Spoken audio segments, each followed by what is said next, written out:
Okay, so again, we're going to continue our discussion of biochemistry. And we're going to talk about what's called the central dogma of biochemistry. And this is sort of how each organism is defined, this sort of key to life that's shared across all organisms, things as simple as bacteria to things as complicated as us. All right? And this central dogma is that an organism contains what's called DNA. That gets converted into what's called RNA. And then that RNA gets read into what are called proteins. And that unique makeup of proteins is what makes each organism that organism. It's what sort of uniquely defines us. So we'll talk a little bit about each one of these components of our central dogma here. DNA is also sort of called the genetic code here.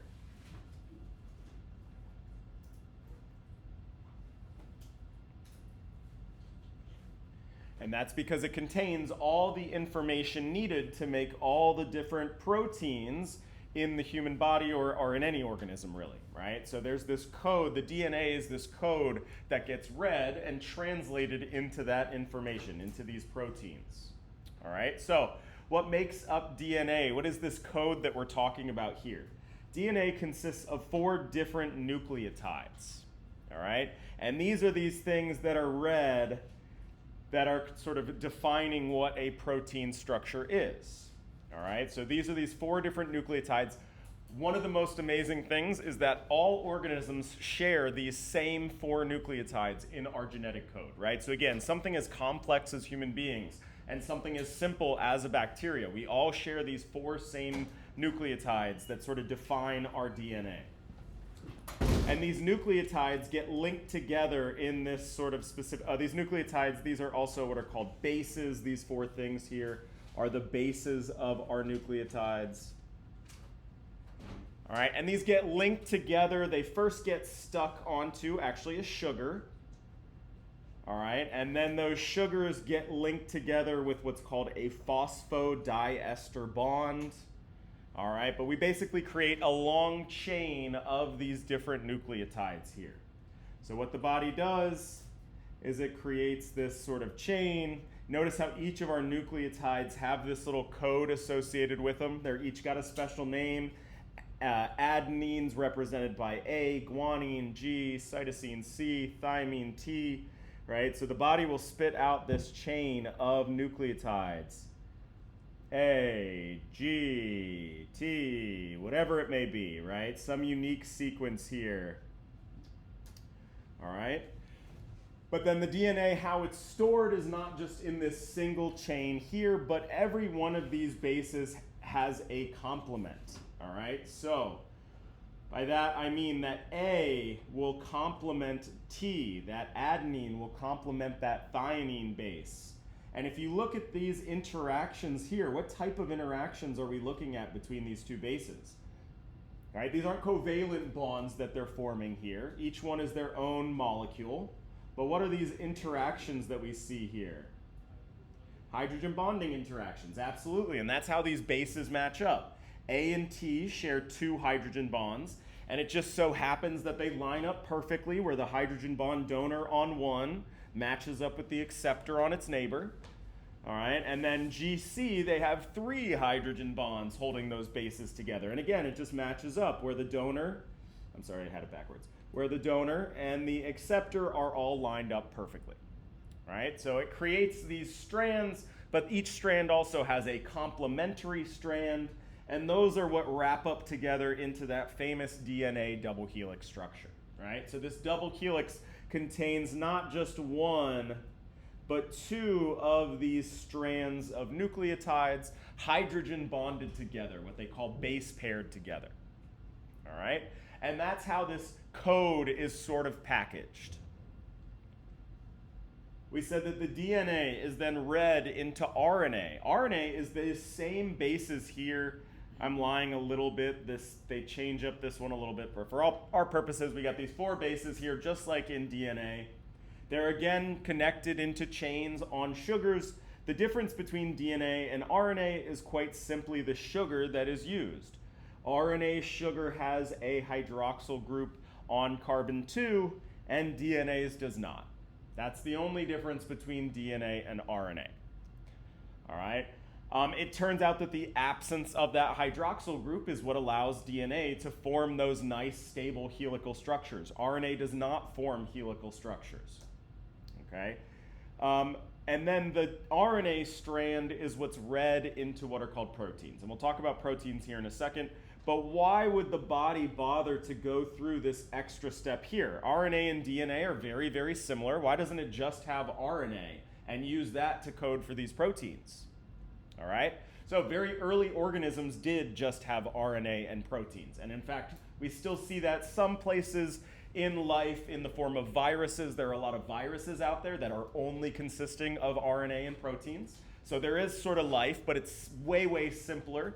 It turned out that the loss of that hydroxy group is something that is associated with evolution. It created those nice stable helices. And basically what the cell does is it packages its DNA in a very special place, away from the rest of the cell, kind of keeping it locked away in a little safe.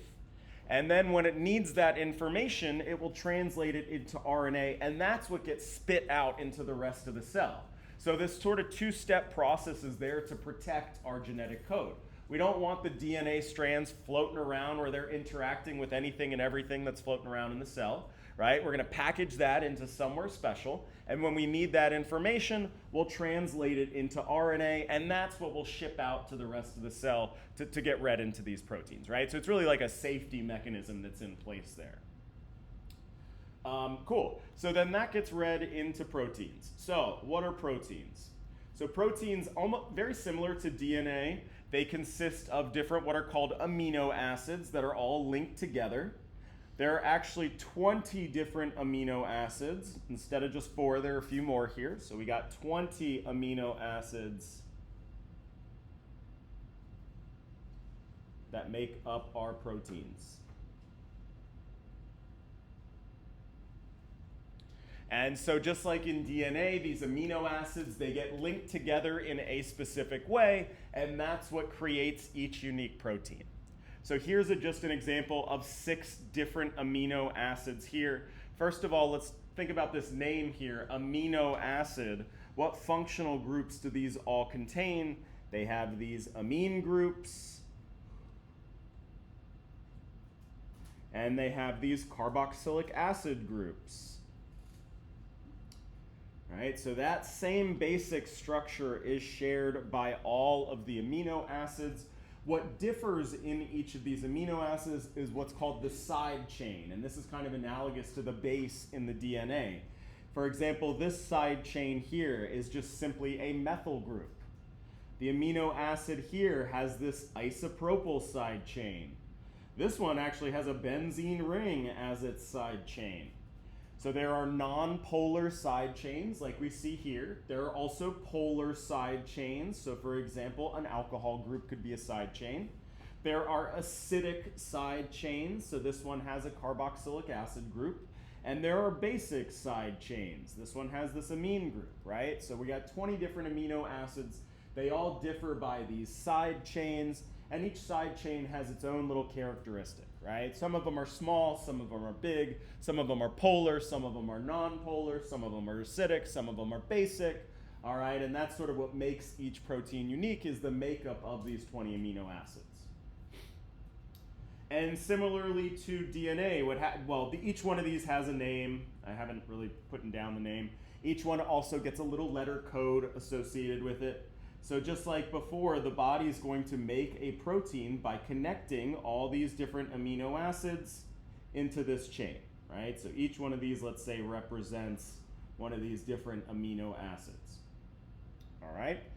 DNA, we said it forms these helical shapes. Well, each one of these proteins is very different in its composition of these amino acids. And again, each amino acid has its own sort of characteristic, polar versus non-polar. Things that are the non-polar amino acids, they really don't want to interact with the water molecules that are in our cell. the polar molecule or amino acids, they really want to interact with other polar amino acids. They don't want to interact with non-polar ones. So what happens is these proteins, they don't stay as these chains. This thing is going to wrap itself up into some complicated little tangle. And which sort of tangle, what we call a protein fold, it adopts is going to depend on its amino acid composition, right? So each protein made up of the same 20 building blocks, but in different orders, and then those things kind of fold in on themselves and create this like tangle of a chain.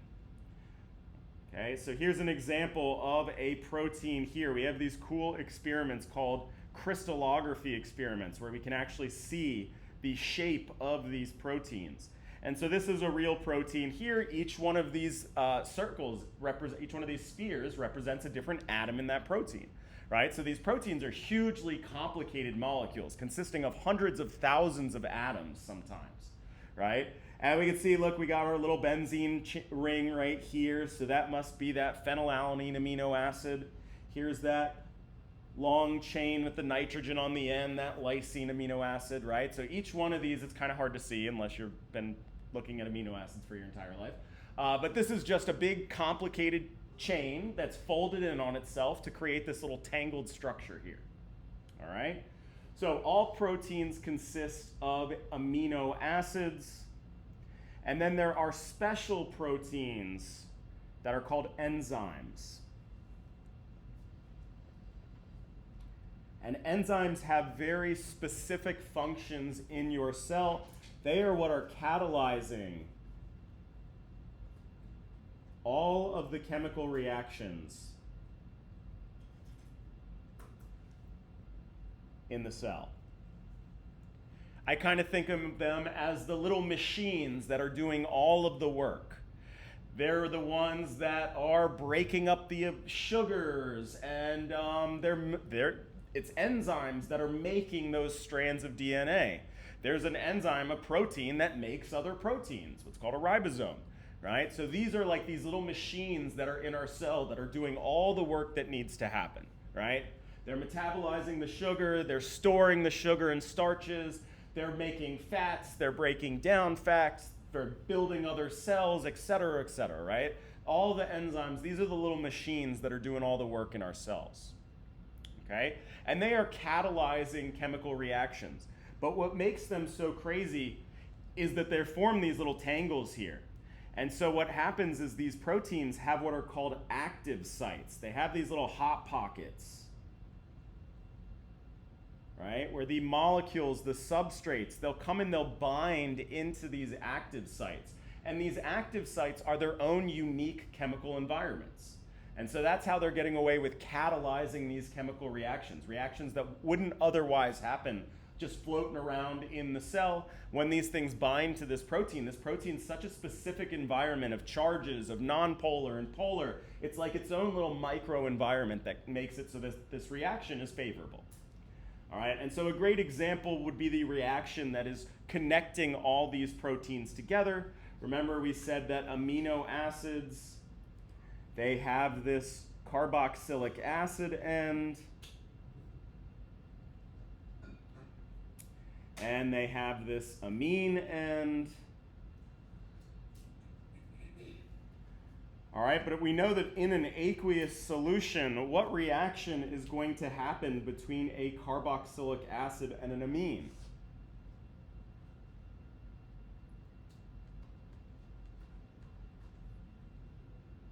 It wouldn't be the nucleophilic substitution, because what else is going to happen instead? Carboxylic acids, as the name implies, are acids. What do we know about amines? They're bases. So the problem is you do not have your nucleophilic substitution reaction in solution. You have this acid-base reaction.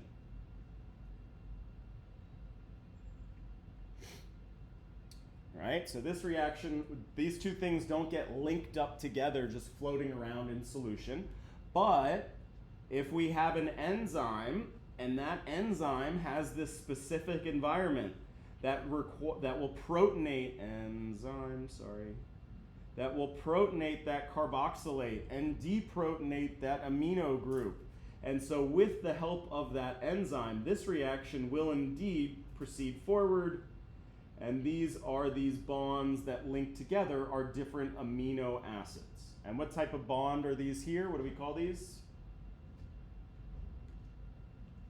This new functional group that we've created? Amide. So these amide bonds are what are connecting these different amino acids together and making our protein. All right, and again, these enzymes, they're catalyzing these chemical reactions, reactions that wouldn't otherwise occur if these things are floating around in solution.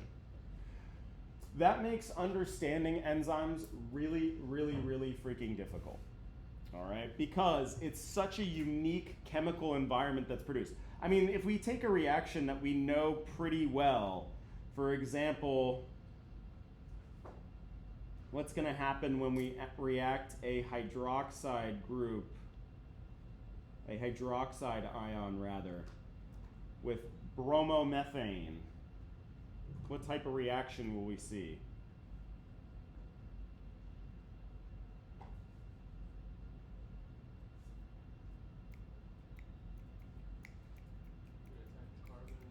Yeah, we're going to have a substitution reaction. This will attack this here, kick off that bromide ion, and now we've created an alcohol.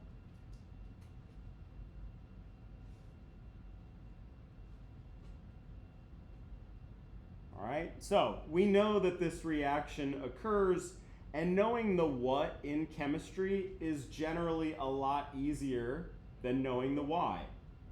I mean, if we think about what we've done in lab all semester long, we've mixed two things together, we've isolated our product, we have all of these different instruments that we can use to tell whether we got the product we expected or not, right? Knowing what happens in a chemical reaction is fairly straightforward. I mean, mainly because we've developed a lot of tools to help us out. Knowing why a chemical reaction happens is a way more complicated story. Now you're talking about molecular orbitals, right? Where all these bonds are living in quantum mechanical space, and you're making new bonds and breaking bonds. I mean, it turns out to be this hugely ugly physics problem of quantum mechanics. Well, now you take that same problem and you drop in a few 100,000 extra atoms, and you have yourself a much more complicated picture, all right? All that to say that where we are in our understanding of biochemistry is actually kind of elementary, kind of early on, right? Evolution has created these enzymes that catalyze these reactions. And basically, nature could do it better than we ever could. I mean, we cannot intelligently design our enzymes ourselves. There's nobody in a lab anywhere that's kind of like, oh, I want to break up this sugar. Let me figure out what amino acids to use to do it, right? It's a really, really, really complicated problem. In fact, we are still kind of stuck on this protein folding problem here, right? Predicting what shape a protein will make based on that sequence of amino acids in and of itself is a huge challenge. And we're pretty good at it, but not great yet. In fact, there are these competitions that exist, what are called protein folding competitions. About as nerdy of a competition as you could possibly get. You go to one of these convention centers and they give everybody a sequence of amino acids. And everybody's there on their computer coding away, trying to figure out what the shape would be of that protein, right? And then there's a winner, whoever gets the correct shape, et cetera, right? So even figuring out just how these amino acids are going to interact and fold in and of itself is hugely challenging. Never mind really understanding the catalytic environment in that tiny pocket of that enzyme. And there's a lot of clever work that's been done to sort of study these active sites. But again, it's just all hugely, hugely complicated. Because again, there are just so many different atoms interacting with one another. All right, so then lastly, what we're going to talk about, the last class of molecules that we're going to talk about are what are called lipids. Otherwise, just kind of more commonly referred to as fats.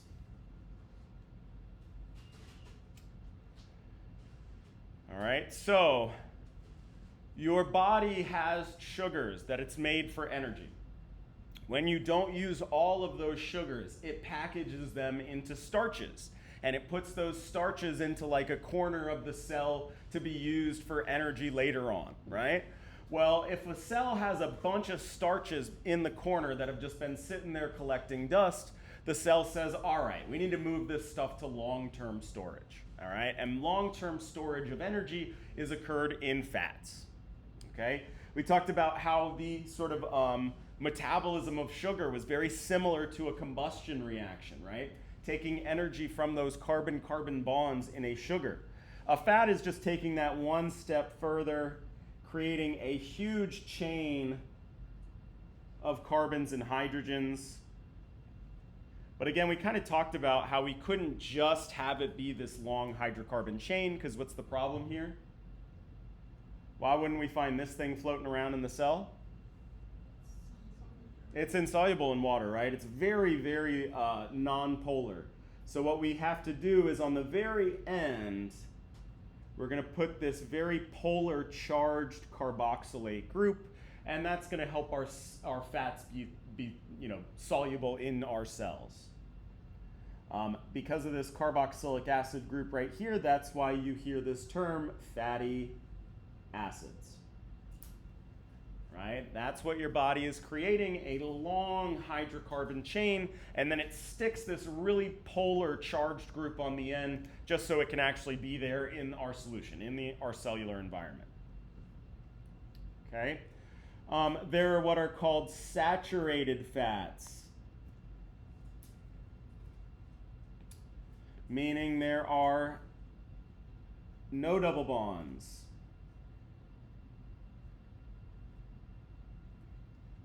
And then there are unsaturated fats.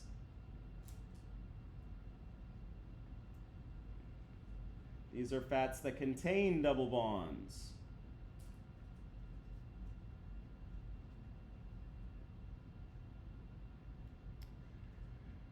All right, and there are two different types of unsaturated fats that you can have. Either trans unsaturated fats, where the alkene, that double bond, is in the trans stereochemistry. All right, or you can have a cis fatty acid or cis unsaturated fat. All right, and that's just going to be where I kink that alkene bond so that it's not in the trans conformation but in the cis conformation.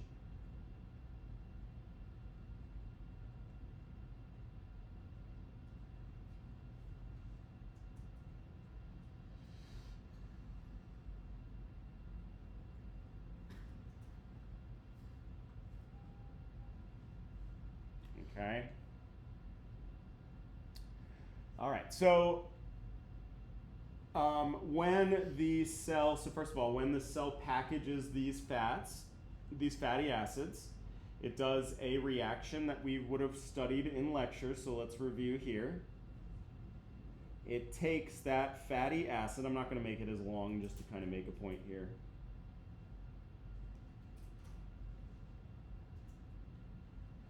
And it combines it with an alcohol.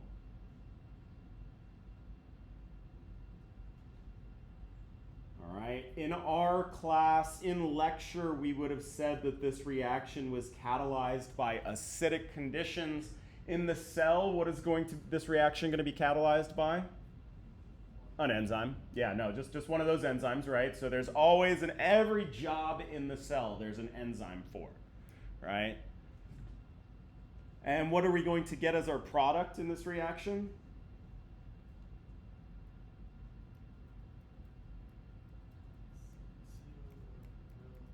Not the acetyl. That would be if it was just a ketone. But if we have a carboxylic acid derivative, we're going to have one of our conversions. What's going to be our new carboxylic acid derivative that we're going to get? An ester.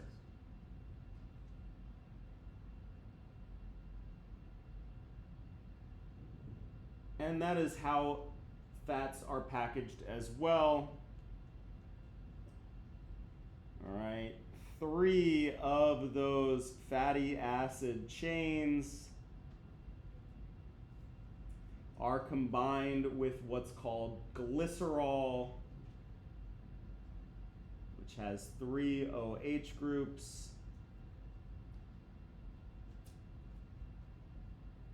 And this creates your lipid. So it's 3 of these things connected together. Connected to that ester.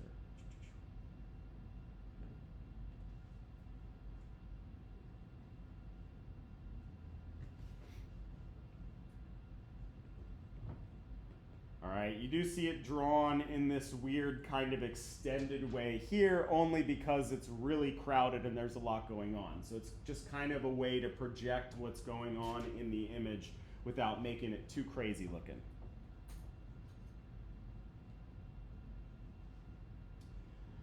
All right, so then lastly, the other thing that we all know about fats is that you don't want to have a ton of them in your diet. Why is that? Well, because they've got these really long nonpolar ends to them. And what happens is if you have too much fat in your diet, those nonpolar ends will all sort of gather together. Right? And they'll form this sort of glob here that gets stuck in our cells, are really, in our blood pathways and stuff like that, these plaques that lead to heart disease, right? These are all these non-polar ends of these fatty acids that have kind of globbed together. Not unlike when we're doing a liquid-liquid extraction and we see those little beads of our organic layer floating around in the aqueous layer, right? That's all those organic molecules, those non-polar molecules, finding one another and getting the water out of the way. That's what a fat will do as well. It'll sort of group all that non-polar end and form its own little glob. All right? So then we've heard that there are certain fats that are not so bad for us, and those are a certain type of unsaturated fat. What do we think will have a harder time globbing together, the trans unsaturated fats or the cis unsaturated fats? Because of those kinks in that structure, they don't sort of glob together with all the other fats quite as efficiently, right? So these ones with these giant kinks, these cis orientations, these are our healthy fats. The trans unsaturated fats and the saturated fats are all of our unhealthy fats.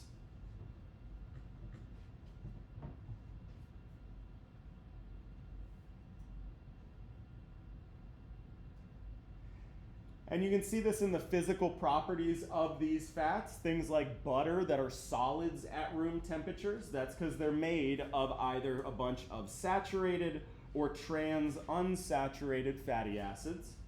Those that are good for us, the fish oils and the olive oils, those have a large amount of these cis unsaturated fats, which is why they're liquids at room temperature. All right, so so there are healthy fats and unhealthy fats, all right? And then lastly, and this is going to segue us into our review of first semester material, one of the things that you'll hear with regard to processing of fats, what they do to make like candy and stuff, is they take these really healthy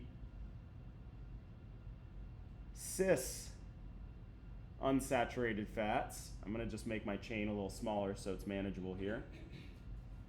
And they hydrogenate them, H2, PT, PD.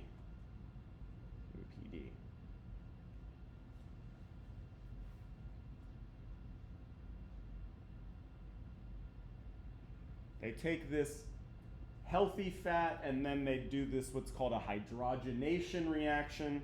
And remember, these reactions here will add hydrogens to either side of that double bond. 1, 2, 3, 4, 5. Creating now a saturated fat. So they take those healthy fats and then they hydrogenate them to make them into these delicious but unhealthy saturated fats.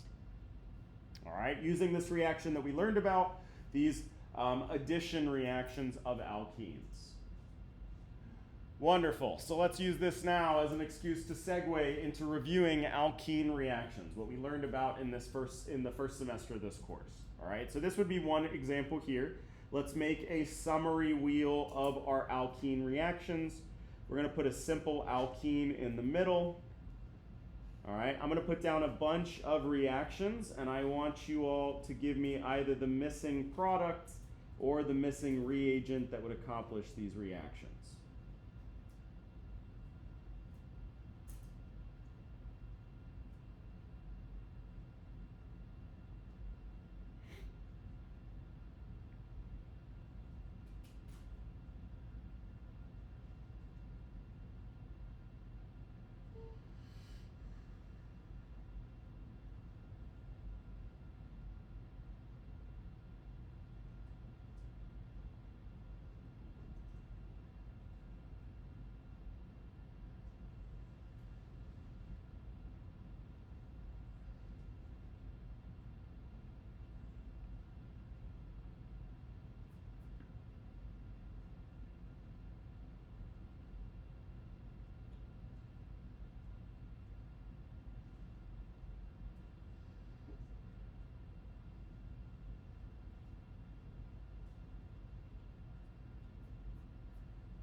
So we got a few of these missing our reagents, a few missing products. Take a minute and see if you can't see how much we can remember here from our first semester. Whoops.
All right, so let's go through these.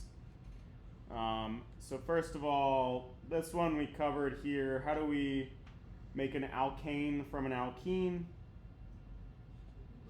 Yeah, that hydrogenation reaction we were just talking about, the H2 over palladium.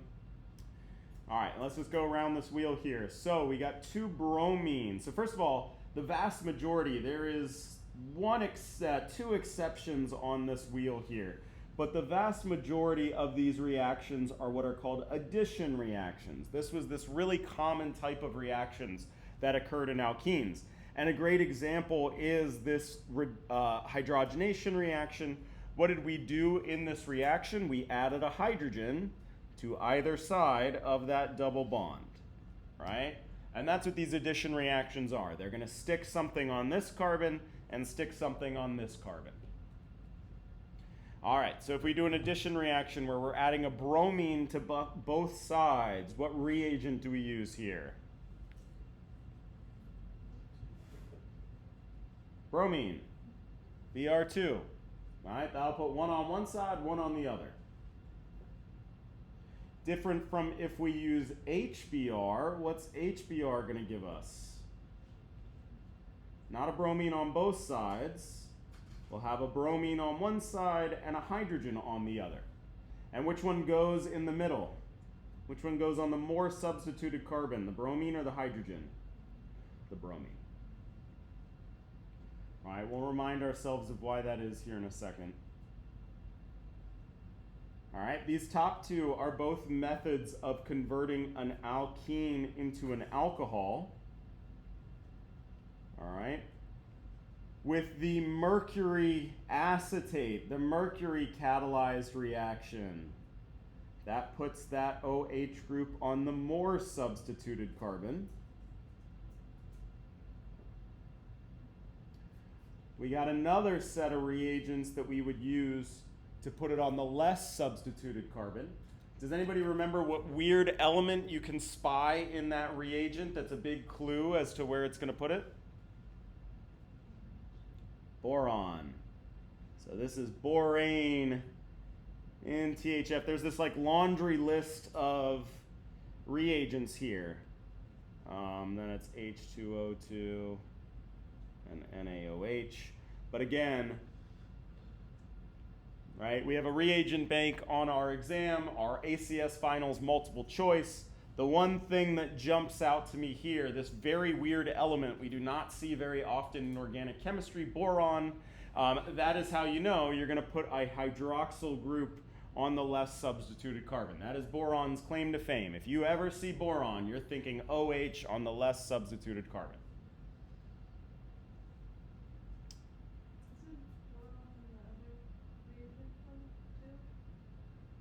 I guess that's true. The borohydride, yeah, I guess it's the borane, the BH3 that you're going to see. But yeah, it's true. It is in the borohydride. I didn't think about that. If you see it listed first, then that's what you think. Okay. All right, now our last two reactions here are weird in the sense that they aren't addition reactions, right? So all these other ones, we're adding something to either side of that double bond. These two kind of sit in their own little category. So does anybody remember what NBS does? NBS is a weird one. And when you see NBS, what you want to have in your brain kind of tied to that is allylic bromination. And that allylic is really key because it tells you where that bromine is going to go. In my alkene here, if I'm going to number these carbons, 1, 2, and 3, which one is the allylic position? Carbon 1, right? The allylic position is 1 removed from that double bond.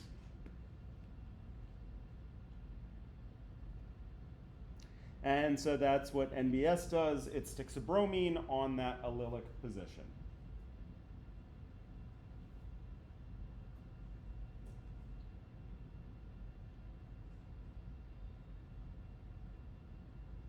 So then O3 is ozone. That's the name of that molecule. So these reactions here are called ozonolysis reactions. But the category of reactions, similar to what we said before, is really helpful to keep in mind. These are what are called oxidative cleavage reactions. And again, that's helpful to keep in mind because it really hints at what's going on in these reactions. We are going to cleave that double bond and put an oxygen on either side. All right, so everybody look up here. Here's my alkene. I'm going to take it and I'm going to chop it in half. Hiya, right at that double bond. And on each end here, I'm going to stick an oxygen.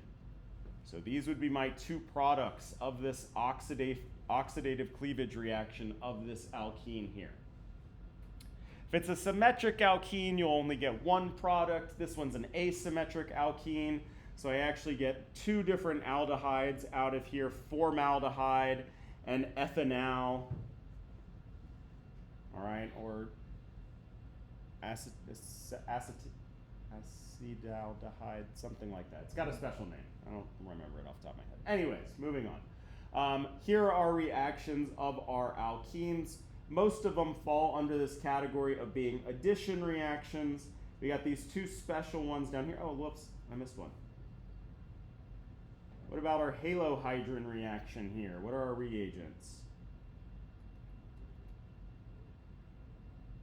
All right, so this is what happens if you react with bromine, but in an aqueous solution of bromine. So Br2 and water.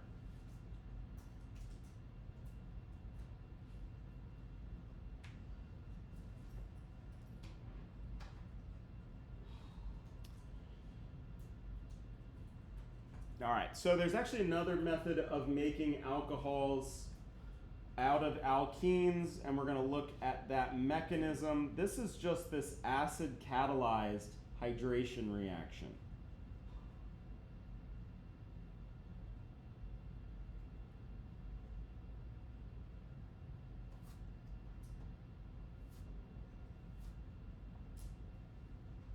All right, and I want everybody to take a second and see, and I'll tell you, our product here is going to be that alcohol with the OH group on the more substituted carbon. I want everybody to take a second and see if they can't give me the mechanism for this reaction here.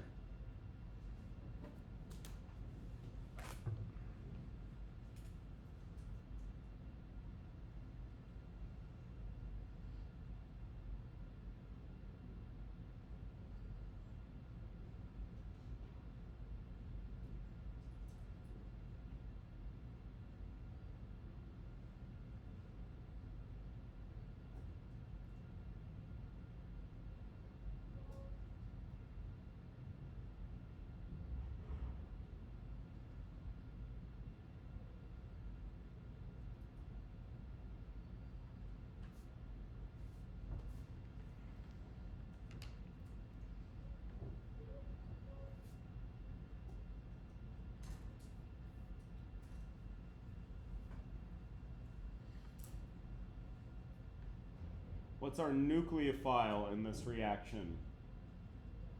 The pi bond, right? And we do see this a lot. Pi bonds play the role of nucleophiles in reactions. So that pi bond is going to grab that hydrogen, and that pair of electrons will move to that oxygen. All right, so then there are two possibilities here. Either that hydrogen gets added to the middle carbon and a carbocation forms on the end, or the hydrogen gets added to the end carbon and the carbocation forms in the middle. Which one's correct, the left or the right? The right, and why is that? More stable, more substituted, right? So that's why we see this specificity in our reaction where the OH group is specifically on the more substituted carbon. We see this a lot. It's because of our intermediate here. This carbocation intermediate wants to form on one specific carbon.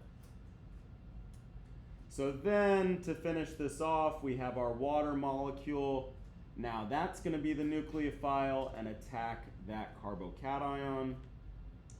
In order to get to our final product, we're going to have to do one more proton transfer step. And what is our proton acceptor under acidic conditions? Water. All right, so now another water molecule will play the role of a base, accepting that proton, and that gets us to our alcohol product.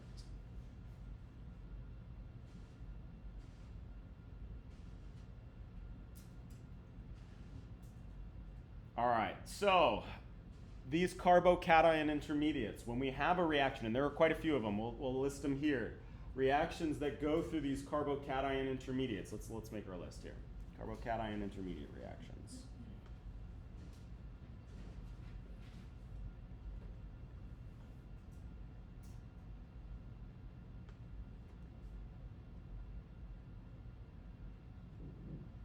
All right, so actually two of those on our list of alkene reactions go through carbocation intermediates, and again, that explains the regiospecificity of that reaction. So the one is the acid catalyzed hydration. All right, and the next is that HBr reaction. Right, we said that bromine specifically goes on the more substituted carbon. Why is that? Because it goes through these carbocation intermediates.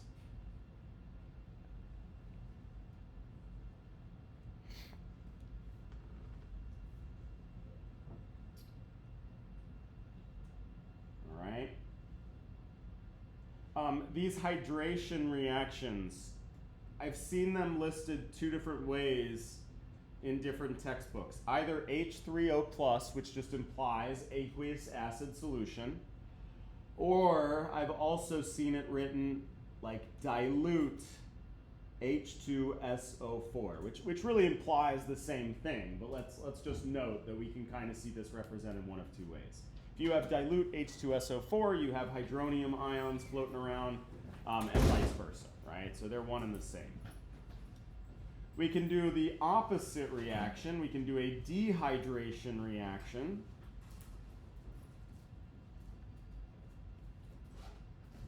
This requires not dilute, but concentrated H2SO4 and heat.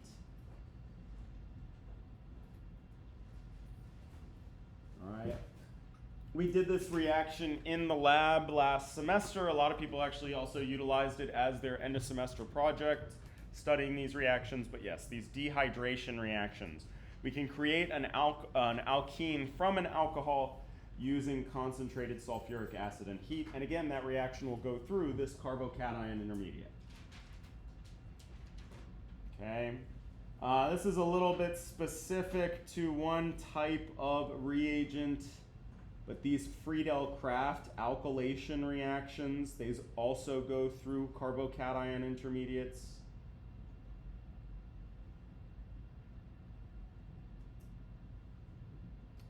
So that was if you have an alkyl chloride catalyzed by aluminum chloride and you put that alkyl group on that benzene ring. This goes through a carbocation intermediate.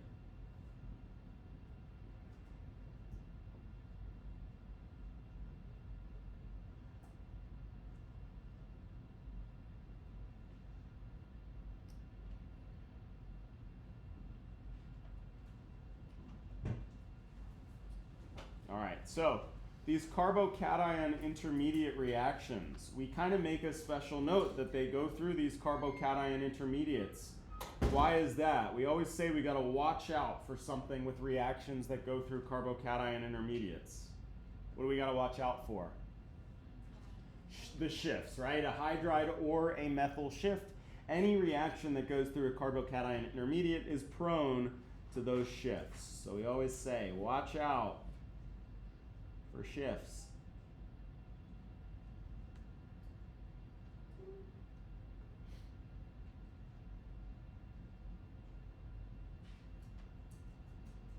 All right, so just to illustrate this, let's say that we had the following alkene.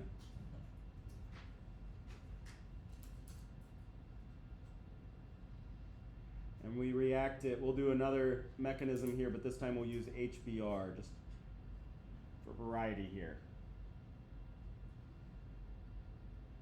Our reaction is going to start the exact same. Our nucleophile is going to be that pi bond reacting to grab that hydrogen.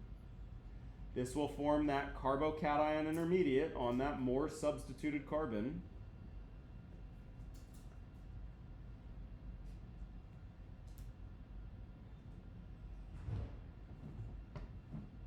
All right, but this thing is going to undergo what we call a hydride shift. And looking at this here, how do I know this is going to undergo a hydride shift? Well, I have a carbocation that's located right next door to a position that would be way more stable for that carbocation. All right, so this carbocation is looking next door like, man, I really wish I could be on that tertiary carbon over there. And so that's exactly what happens. It convinces this hydrogen here to swap places with it. This hydrogen will jump to that carbocation, and now we've created a tertiary carbocation.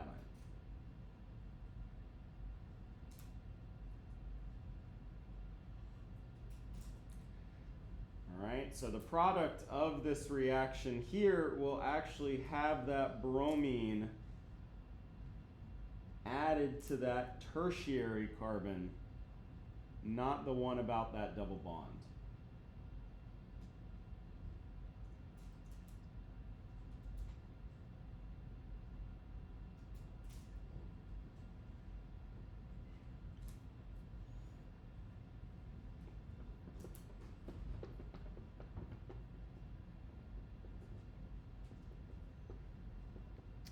So what we did is we made a list of these reactions that go through carbocation intermediates.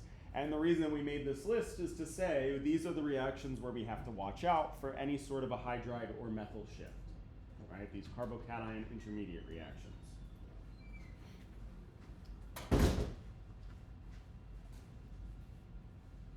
All right.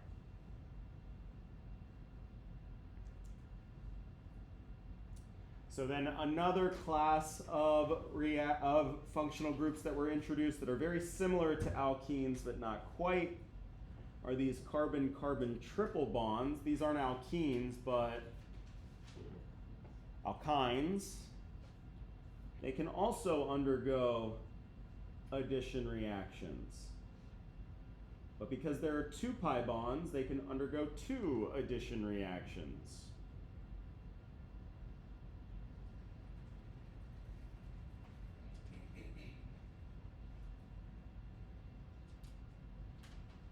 All right, so everybody take a second and fill out these right here.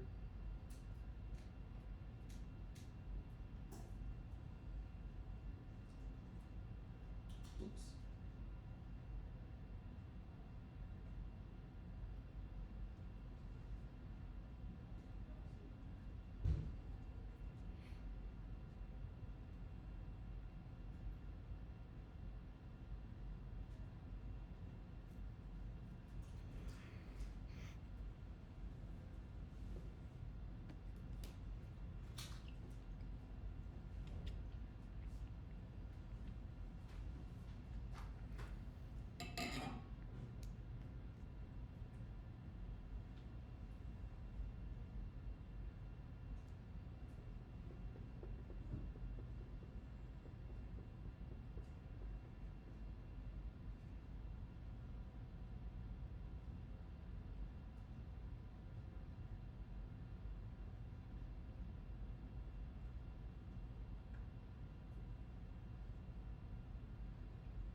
All right, so with HBr, again, we're going to add a hydrogen to one side and a bromine to the other side.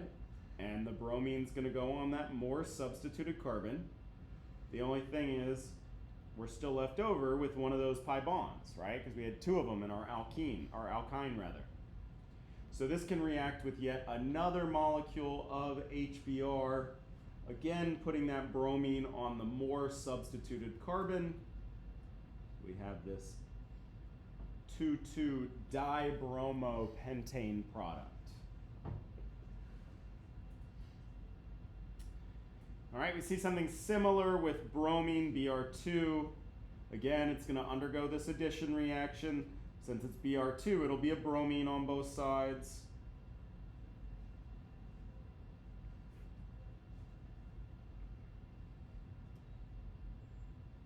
But again, it'll keep that double bond, right? That adds to 1 pi bond.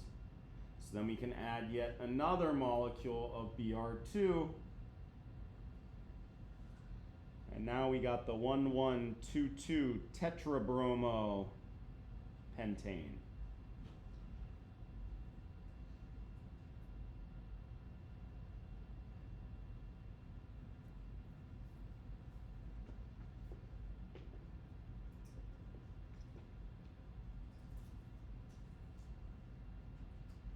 All right, we can also use our hydration reagents here. So that BH3, NTHF, H2O2, NaOH, or the other one, the mercury acetate.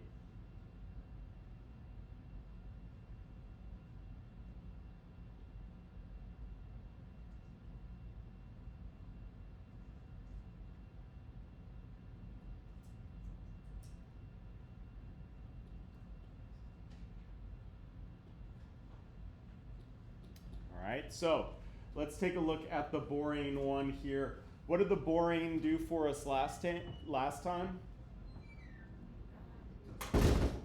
OH group on the less substituted carbon. All right, and that's exactly what happens here.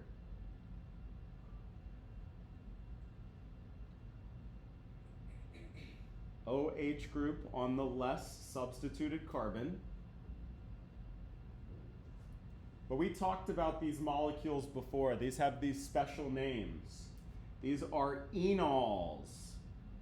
And what do we know about enols is that they do that fancy special T word. What is that?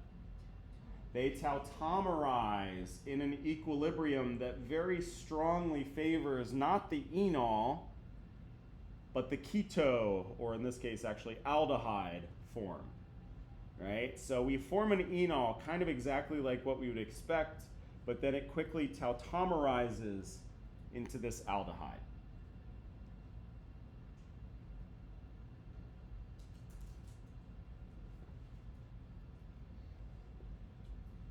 So our actual product that we get at the end that we isolate is an aldehyde. All right, so by analogy, everybody take a second and try to tell me what you would expect to get in that mercury acetate hydration reaction.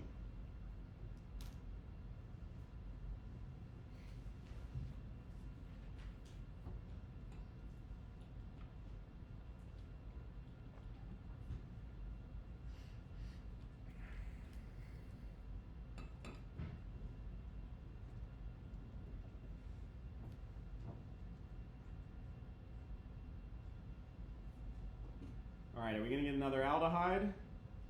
We're going to get a ketone instead, right? Because it's going to put that hydroxyl group on the more substituted carbon, but that again will create an enol that will tautomerize to this ketone. One more thing to make note about this borane, just to be a pain in the ass, is in our textbook we've seen it written BH3 for borane. For, I have no idea what reason, maybe they know better than us, on the ACS exam it's written as B2H6 instead. And these do the exact same thing. All right, so again, that boron you see, you think that it's putting an OH group on the less substituted carbon. I guess it dimerizes, I don't know, but you see it listed B2H6 instead of simply BH3. These are equivalent, right? Again, this is our textbook, and this is the ACS, at least the 2002 version that I was looking at the other day. All right, so just make note, these are the same things. What? I saw that one yesterday. I was like, I didn't understand what Yeah, it's the same thing. No idea, I don't know. They must know something we don't. I don't know.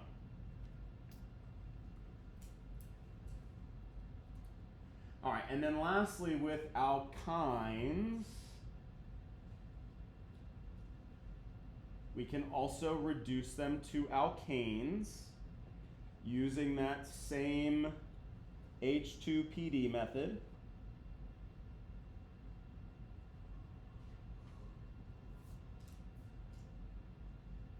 And this will fully reduce them all the way to an alkane. All right, but we also had these methods of doing it that would stop at that alkene step. Oh, I gotta use a bigger alkyne to make my point here. We're gonna add another carbon onto the other end here. So it's a 4-carbon alkyne. All right, so these will not fully reduce it, but they will stop at the alkene step. And we had 2 different ways that would produce our 2 different stereoisomers, the E or Z orientation. All right. I mean, it's been a while. I don't know that anybody's thought about these in a while, so we'll just get to the punchline here. The one that puts it on the same side, adds the hydrogens to the same side, is using that same H2 and what was called Lindlar's catalyst. Our textbook just said the word Lindlar.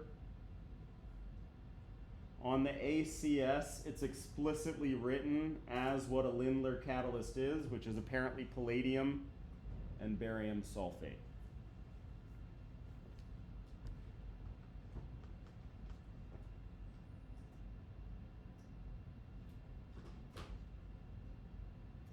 All right, and then the other one was really weird. It uses just straight up sodium metal, not a sodium ion, but sodium metal in a very cold solution of ammonia. And that will give you the trans isomer, where the hydrogen is added to opposite sides.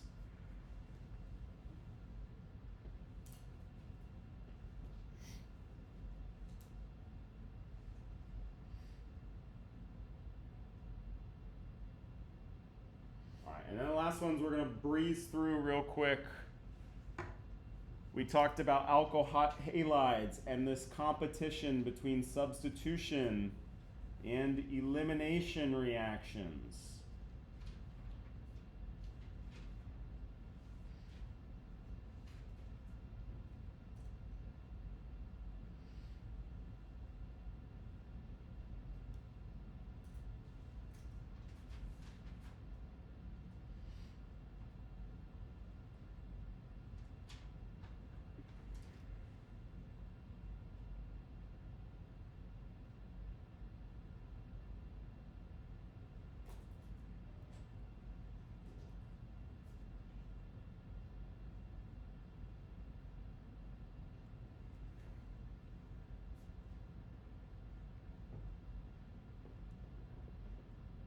So if we got a really good nucleophile here,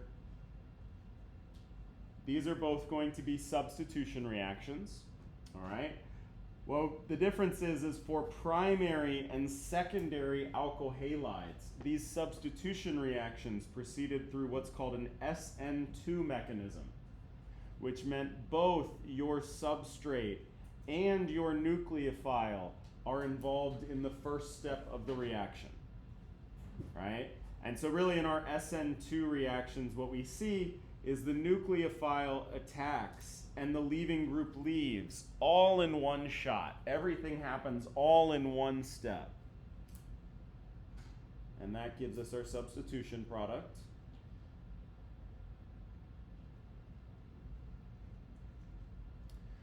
Tertiary and benzylic carbons, benzylic alkyl halides. They undergo what are called SN1 mechanisms, where only the substrate is involved in the first step of the reaction. The nucleophile doesn't do anything in that first step, all right? And these also, we're going to add this also to our list of carbocation intermediate reactions, because that's exactly what happens. The leaving group leaves all on its own in that first step.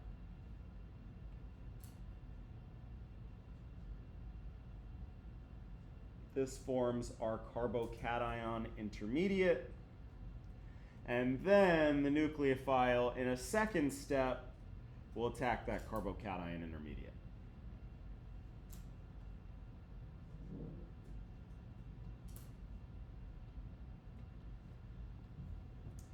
So why would it that tertiary and benzylic alkyl halides undergo SN1 instead of SN2 mechanisms? Stable, right? Just the stability of that carbocation intermediate. They form super stable carbocation intermediate. Why does that bromide just leave though? So, to be clear, it's not like it pops off and stays off forever. This is a very slow, very unfavorable step. But the bottom line is in 0.001% of molecules, the bromine will fall off and then probably quickly attach right back on.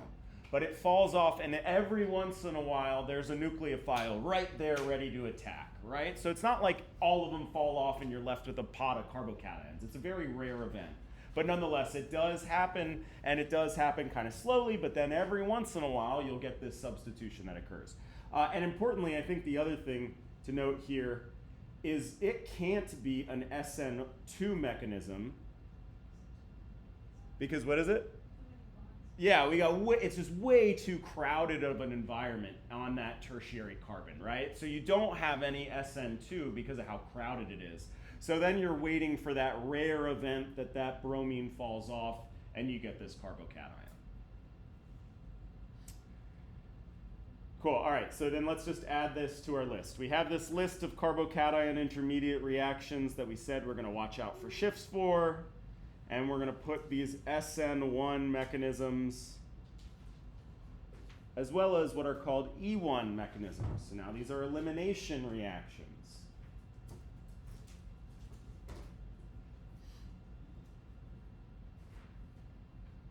All right, so now for elimination reactions, if we have a really good base, we'll take a look at our now a secondary alkyl halide, and then we'll do a benzylic one so we can kind of just see these different categories. All right, so benzylic, as the name implies, has a benzene ring. But remember, the benzylic position is specifically the one that is one removed from the ring. Right? Not directly on the ring, one removed from the ring. That's our benzylic position. All right, cool. And if we have a really good base, you know, we'll go extreme here, something like sodium amide.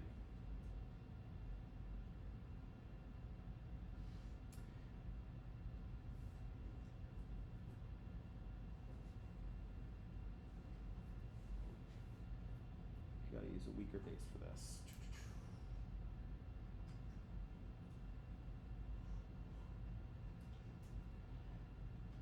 You're going to have two different mechanisms, very analogous to before. The primary and secondary prefer to go through what's called an E2 mechanism.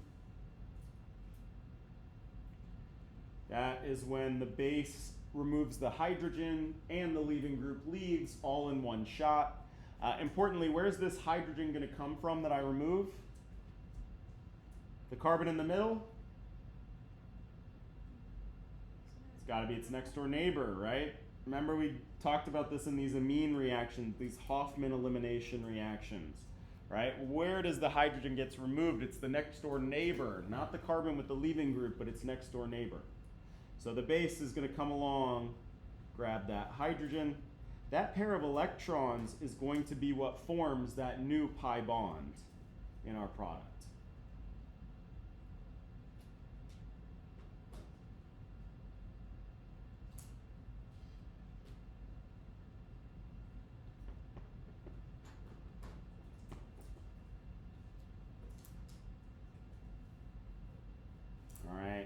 Now, this is a little bit of a pain here, but I just want to make note for completeness.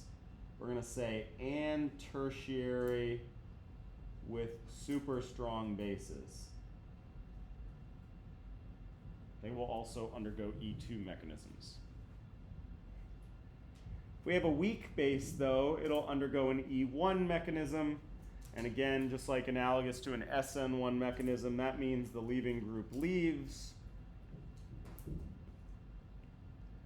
leaving us with a carbocation intermediate.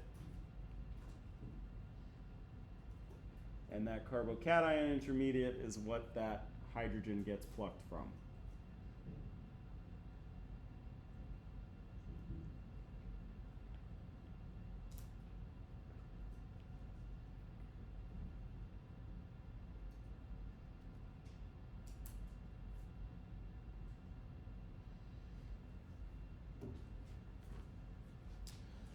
All right, so crash course in first semester reactions. And I know everybody's done nothing all semester long but study first semester reactions for fun. But let's just point out here when we're reviewing where we can look. So first of all, we have our free online textbook that's posted on Canvas. Let's go back to one of these early chapters here so I can just point something out.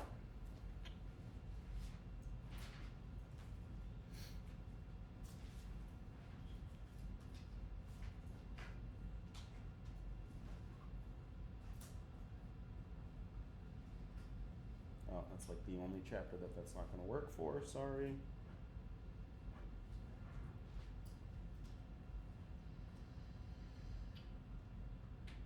Oh, that was a good one, actually.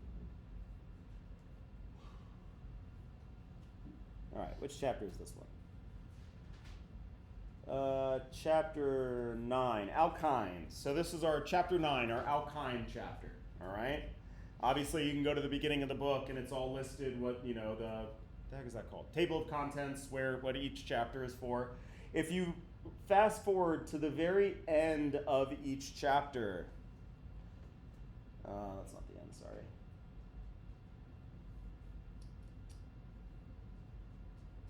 Cool. There's a section that starts to summarize things like key terms, gives you a summary of what you just learned in that chapter, and then continues on to summarize the reactions of that chapter, right? So at the very end, there's kind of this page or two, that is a summary of those reactions covered. So that's a great place to kind of refer to refresh your memory about ones. We did not talk about this acetylide ion here today. This was another reaction of alkynes where you can remove that end hydrogen, creating a good nucleophile here. All right, so just another reaction of alkynes that we didn't have a chance to cover today. So again, going back and reviewing those earlier chapters, and especially the end for these chapters that had reactions associated with them. If you remember kind of how the first semester went down, the beginning half, we didn't really talk about reactions. We were kind of like laying the groundwork. We were talking about electron pushing arrows and bond lines, all that stuff, right? And then in the back half, that's when we introduced a few functional groups with reactions.